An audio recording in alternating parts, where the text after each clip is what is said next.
Nagluto ako ng sinigang na isda with hipon. Tapos meron siyang labanos with mustard.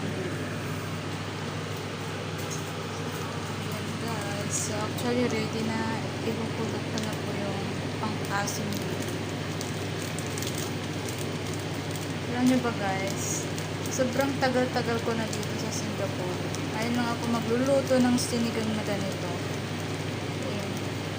Ayan. Tapos shoutout kay ate. Salamat dito sa sinigang mix. Pinabili ko pa talaga kay ate ito kasi wala akong ganito. Ayan. Tama na siguro yun.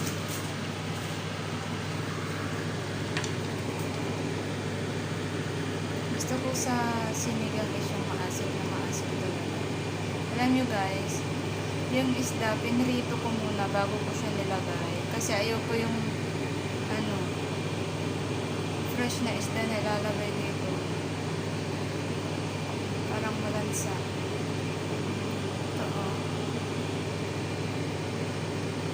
Hipon.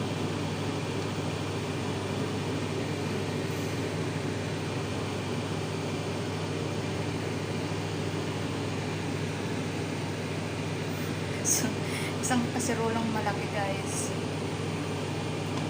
Ayan.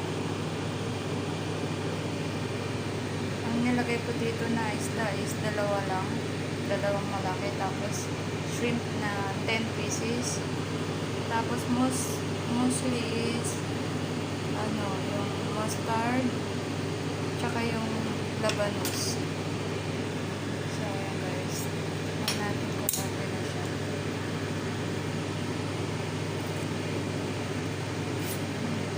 Sarap.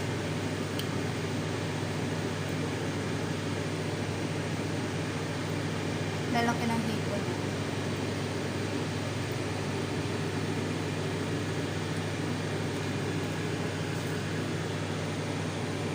So yan, ito ng aking sinigang.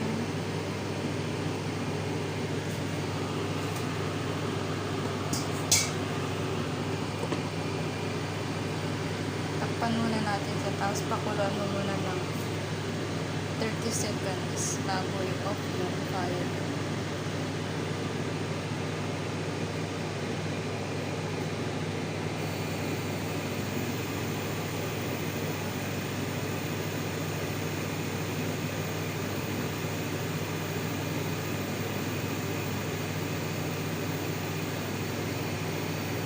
Ayan, after 30 seconds, yan na po siya. I think it's ready. Ito na.